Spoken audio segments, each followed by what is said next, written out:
Bonjour, mes amis, and welcome to Herstory episode 3. Happy Friday.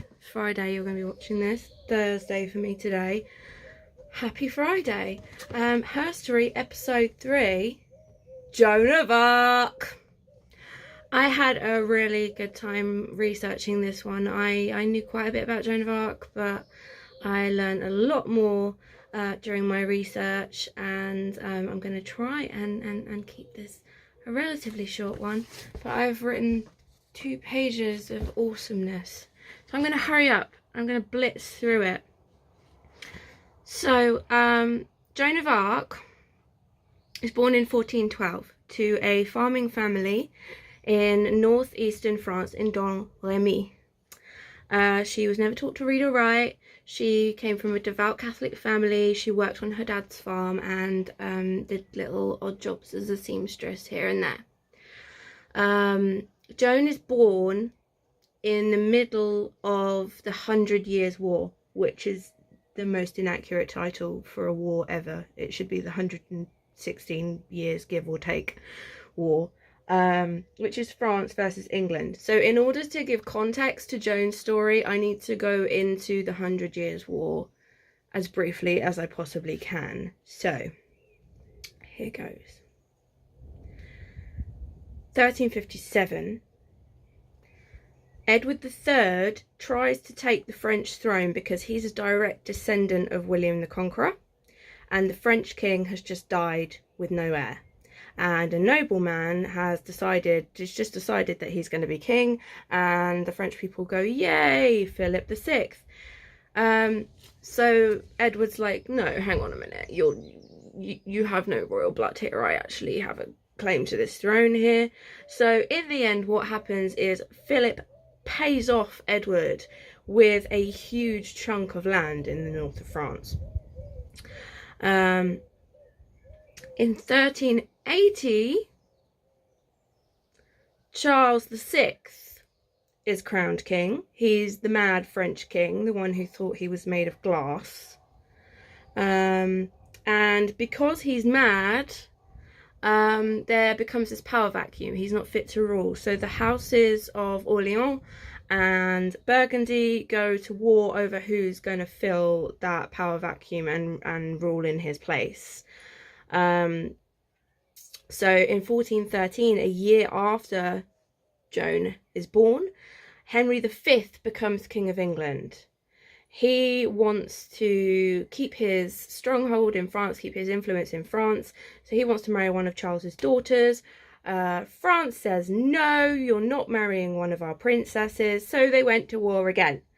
The House of Burgundy allied with the English in 1420, completely smashed it, and set up a treaty that said, I think it's the Treaty of Troyes, I think. Pulling that one from the back of my brain. Basically, when the King of France dies, Henry will become king. But then Henry goes and dies a year before the French king dies. And Henry's son, who is also called Henry, very confusing, I know. So Henry V's son, Henry VI, is a 10-month-old baby, and the French decide, we don't really want a 10-month-old baby for a king, so they appoint Charles of Valois to be king. So at this point, Henry VI, the baby, and Burgundy, who they are allied with, have all the land above the Loire River, including Paris. And Charles, the King of France, has everything below. Charles of Valois has everything below. The trouble is, that's a fair enough agreement and all, but in order for Charles of Valois to be crowned, his coronation has to take place in Reims, which is in the English territory. And that's where Joan comes in. So back at home on the farm, teenage Joan has started having some creepy visions of St. Catherine, St. Michael and St. Margaret of Antioch, and they are telling her to go and get Charles, take him to Reims and put him on the throne of France. And in May 1428, at the age of 16, they tell her to go and see Charles at Chinon. Sorry, my pronunciation is awful. I apologise. My Mulan video last week, my pronunciation was awful. And again, awful this week. So they tell her to go and see Charles and put him on the throne. So the first time she ever picks up a sword is at the age of 16. She went to her local pro-Charles garrison because she lives very, very far away from the border. And she's only a teenage girl. And she goes and speaks to Robert de Belricourt, who says, "Who are you, you mad teenage peasant wench? Shut up with your visions and go back home to the farm." She goes home. Dad tries to marry her off. She says, "No, I'm taking a vow of chastity. I'm giving my life to God." Word starts to get out about her visions. There's this prophecy going around that there will be this virgin saviour of France. Sorry, I have a frog in my... I have a frog in my throat. I apologise. That's racist. I'll shut up. There's this prophesied virgin saviour of France, and the Burgundians are a little bit worried about that, so they decide to go and sack her village. If they think this is going to warn her off, they've got another thing coming, because in February 1429 she returns to Robert de Belricourt at the local pro-Charles garrison, and at this point she's now a minor celebrity, and he agrees to take her to the king. He gave her an army and he sent her to Chinon. So a girl riding off into lawless enemy territory is not a very good idea, even if you do have a small army with you. So she cut her hair short, she wore men's clothes, she slept in the same place as her men, she ate with her men, she was one of the boys. Finally, they reach Chinon and Charles decides, okay, I will give you a chance. What have I got to lose? The French are doing pitifully at this point. But we have to get approval from the church because this is a divine mission that you claim to be on. So she has to answer a barrage of questions that are put to her by various church authorities, and her doctrine, she's clued up on her doctrine. She's just like she has the answers to everything because she has these visions and she has this divine intervention on her side. And once she gets the all clear in April 1429, she heads off to Orleans with a group of volunteer soldiers, and these volunteer soldiers have gone willingly with her because they believe in her and they believe in her vision and they believe in this prophecy, which is pretty cool.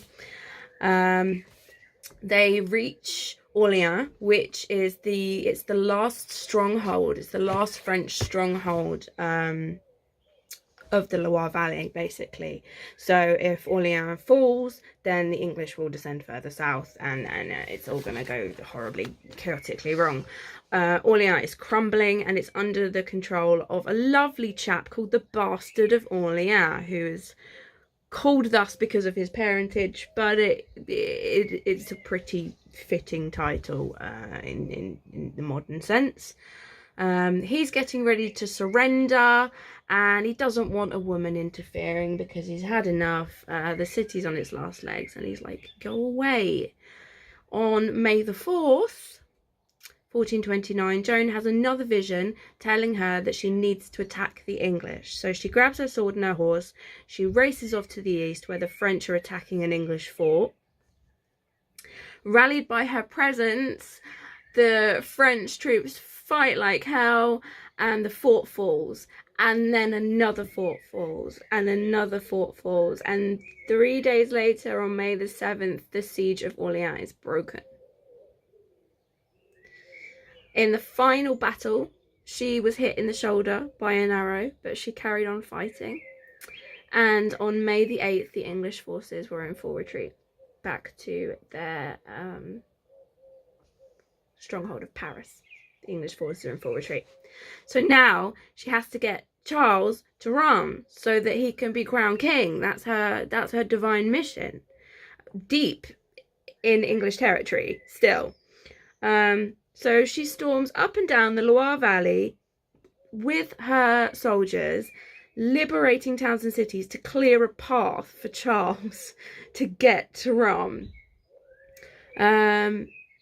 What I think is quite cool is her men were completely dedicated to her. Like they listened to her every word. They were under no illusion that she was a man, but they respected her because she walked and talked and dressed like a man. But because of her Catholic beliefs, she forbade any fighting on Sundays, and she forbade them from raping and looting and pillaging the towns that they were liberating. And by all accounts, they listened to her, which is quite amazing in 1429. And that's kind of the dumb thing to do when you take a town or a city. So anyway, she's going up and down the Loire Valley, and she meets the remaining English at the Battle of Patay, and Patay, P-A-T-A-Y, not duck pate, and completely wipes the floor with the English. Joan and Charles ride to Rheims, and the towns all along the way fall without even giving any resistance. Such renowned and famed as this woman have, that people are just like, no, we're not even going to bother putting up a fight. Hi, Joan. Okay, carry on through. It's fine. And on July the 16th, they reach Rheims, and Charles of Valois is crowned Charles the 7th of France. And just like that, Joan's visions stop. That's her divine purpose. She's done what the saints told her to do. She's done what she set out to do. At this point, Joan doesn't really know what to do. She doesn't have a divine mission. So she decides to go rogue and carry on to Paris. Orleans has fallen. Rheims has fallen. Paris is the last major stronghold of the English. And on September the 8th, she led her army on to Paris. When she got there, she got a crossbow bolt through the leg, and her men retreated as she was dragged off the battlefield, kicking and screaming. Her men retreated, and on hearing this, Charles abandons her and says, I never told her to go and do that, because he's trying to make a pact with the Burgundians and sort everything out. Basically, the English are on their way out, so he's gonna make peace with the Burgundians, who were allied with the English, and try and cut some kind of good deal for himself. So he completely washes his hands of Joan. In spring 1430, Joan is captured by Burgundian forces. Charles did not come to her aid. The little bastard. They sold Joan to the English. They didn't really know what to do with her, because they didn't want to upset Charles by executing her, because she'd done so much for him. But they also didn't want to hand him back one of his greatest generals while they still hadn't consolidated their treaty. So they sold her to the English in July. When Joan heard that she was going to be sold to the English, she attempted to commit suicide by jumping out of a tower in a castle, but she survived. On January the 3rd, 1431, she's handed over to the English. They took her to Rheims and they put her on trial. On March the 25th, Joan was charged by the church, the very church who agreed to this ordained divine mission. She's charged by the church on 70 counts, ranging from heresy to dressing in men's clothes. Oh, good old Deuteronomy. Still plaguing people who want to dress differently to this day. That's it. So 58 charges end up being dropped of the 70 because she's smart and she knows her doctrine and she can argue her way out of it. She's interrogated fiercely. She's kept in horrible conditions. She's chained to a filthy bed in a filthy cell. She gets really ill. She's denied the right to see a priest. And she's kept there for a really long time. And finally, they get fed up of trying to prove these remaining 12 counts because they've basically got nothing to go on. And they drag her outside and force her to sign a confession. And then on May the 30th, 1431, at the tender age of 19, Joan was burnt alive at the stake. Her last words were begging St. Michael to rescue her. When she was dead, they cremated her and they scattered her ashes in a river. But that's not the end of Joan's story. In 1456, Pope Calixtus III ordered an inquest into Joan's death, where all charges against her were revoked, and Joan became a martyr in France. The 100 Years' War was coming to an end, finally. The French were on the winning side, and they needed a folk hero, and that was Joan. On May the 16th, 1920, Joan was canonised by Pope Benedict XV, so she is now Saint Joan of Arc. And then 4 days later, the French Parliament declared a national day in her honour. Quite a remarkable story. So she first takes up a sword at the age of 16. She's leading an army by 17. And then she's burnt at the stake before her 20th birthday. She's a peasant girl who became a figure of legend. She couldn't read, she couldn't write, but she could argue her way out of any theological debate or charge put against her.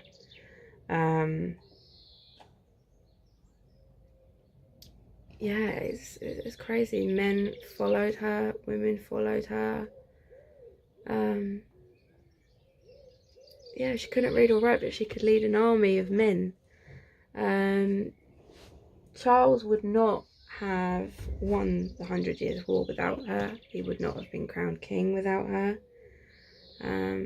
She was effectively a 19-year-old nobody who died a heroine. And I think that's absolutely amazing. I think it's an amazing story. And which is why she's gone down in history as the legend that she is, and quite rightly why she's been canonised and why she's Saint Joan. And everybody knows her name, even if you don't know her story. Everybody knows her name. And I hope that if you didn't already know all about Joan of Arc before today's Herstory, now you know you will love and respect her as much as I do. Because I knew she was badass, but until I did my research, I did not know just how badass. Like, she was 19, she was 16 when she left home, and she was 19 when she was executed, and she achieved all that in between. She effectively liberated France in between. Crazy. Mad respect for you, Joan of Arc. So there we are. That is episode 3, Herstory, Joan of Arc. As always, please let me know in the comments below who you would like to see me do an episode on. And please like and subscribe and all that stuff. Apparently it's all about the subscribers. So yeah, if you could give me a little subscribe. I would be eternally grateful, and I look forward to seeing you next week for the next installment of Herstory.